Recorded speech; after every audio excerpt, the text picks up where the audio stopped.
Warm welcome to my learning space. So today we're going to learn about article earth, earn and dirt. អញ្ចឹង article earn and dirt នេះវាមានរឿងច្រើនដែលត្រូវជជែកគ្នាអញ្ចឹងទីមួយយើងនិយាយពី earn យើងប្រើនៅពេលដែលយើងplus យើងបូកជាមួយនឹង vowel sound មានន័យថាបើសិនជាពាក្យនឹងផ្ដើមដោយ vowel sounds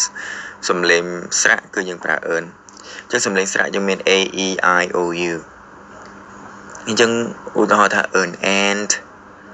earn apple អញ្ចឹងយើងសិតតែប្រើ earn ទាំងអស់ earn alligators សត្វរំពាហ្នឹងណា earn axe ពូថៅ earn egg អញ្ចឹងវត្ថុហ្នឹងមានតែមួយទេអញ្ចឹងយើងអាចប្រើ earn បាន earn envelope អូខេមួយហើយជាមួយនឹងសំឡេងស្រៈទៀតយើងប្រើ earn elbow earn elephant earn iguana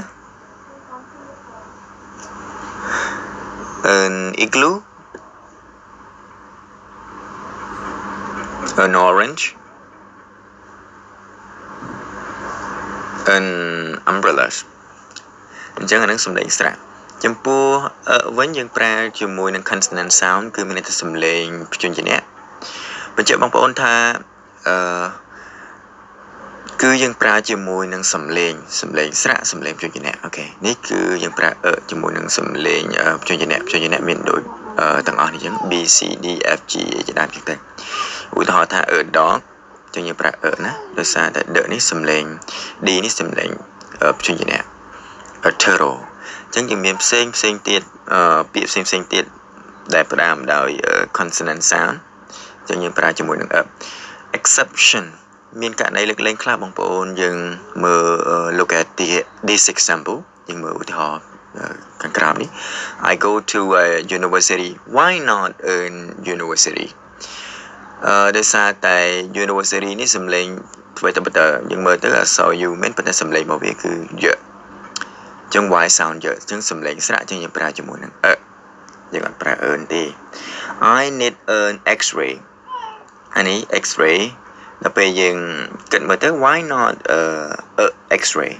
ដោយសារ x នេះវាជាព្យញ្ជនៈទេប៉ុន្តែដោយសារតែសំឡេងបងប្អូនចឹងចង់បញ្ជាក់បងប្អូនថាដោយសារតែសំឡេង x នេះ x-ray នេះគឺយើងសំឡេងនេះអក្សរ e x-ray ចឹងណាចឹងស្រៈសំទោសបាទអញ្ចឹង earn rules អញ្ចឹងយើងមកមើលច្បាប់ទូទៅរបស់វាមួយចំនួនដែលយើងអាចយកទៅធ្វើឲ្យជាច្បាប់បានទី1 earn with a singular countable noun in general អញ្ចឹង earn នេះយើងប្រើជាមួយនឹងនាមដែលអាចរាប់បានហើយឯកវចនៈទៀតឯកវចនៈមានន័យថាមួយហើយជាទូទៅក្នុងន័យទូទៅ I need a pen do you have a pen ខ្ញុំត្រូវការប៊ិចមួយដើមតើអ្នកមានប៊ិចទេប៊ិចមួយណាក៏បានដែរអត់ខ្វល់តែប៊ិចណាអត់ specific ទេអត់ច្បាស់លាស់ទេឲ្យតែមានប៊ិចណា This is a pen What did you do last night តើឯងធ្វើអីគេយប់មិញអញ្ចឹងសំដៅគឺសួរធ្វើអីគេយប់មិញអញ្ចឹងចម្លើយមិនដែរចាំមើលចម្លើយដល់គ្នានេះ I watched a movie អញ្ចឹងមិនប្រកាសថារឿងអីណារឿងអីយើងអត់ដឹងទេអញ្ចឹងយើងប្រើ a movie អញ្ចឹង earn គឺយើងប្រើនៅក្នុង general ចឹងក្នុងន័យទូទៅចឹងទី2 when introduce something for the first time យើងណែនាំរឿងអីថ្មីជាលើកដំបូងទៅកាន់នរណាម្នាក់ឧទាហរណ៍ yesterday I saw a dog eating a hamburgers in the middle of the street ម្សិលមិញខ្ញុំឃើញឆ្កែមួយក្បាលកំពុងតែស៊ី hamburger នៅកណ្ដាលផ្លូវនេះអូខេទី3 when speaking about someone job តើតងនឹងការងាររបស់ណាម្នាក់ឧទាហរណ៍ថា teachers ស្រស់ស្អាតមែនទែន firefighters អ្នកបណ្ដុតអគ្គិភ័យ engineers បាទចឹងតើតងនឹងការងារជាដើមហ្នឹងរបស់នរណាម្នាក់គឺយើងប្រើ ឬក៏ហ្នឹងហើយទី4 when we want to say when we want to say one with big number អញ្ចឹងនៅពេលដែលយើងនិយាយលេខ1ជាមួយនឹង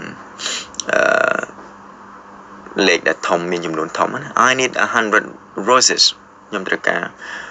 100 តោងផ្កាកុលាប100 តោង I eaten 1,000 mangoes in my life គេនិយាយប្រើ1,000 mango 100 roses ទី5 number 5 how many times តើតោងនឹងប្រមាណដងណាប្រមាណដងពេលវេលាតើតោងពេលវេលានេះយើងមើលរូបភាពគេសួរយើងប្រមាណដង I go to the gym twice a week នេះ2 ដងក្នុងមួយសប្តាហ៍ a week twice a week I have a coffee 3 times a day បាទខ្ញុំទៅហាត់ប្រាណហ្នឹង2 ដងក្នុងមួយសប្តាហ៍ខ្ញុំផឹកកាហ្វេ3 ដងក្នុងមួយថ្ងៃ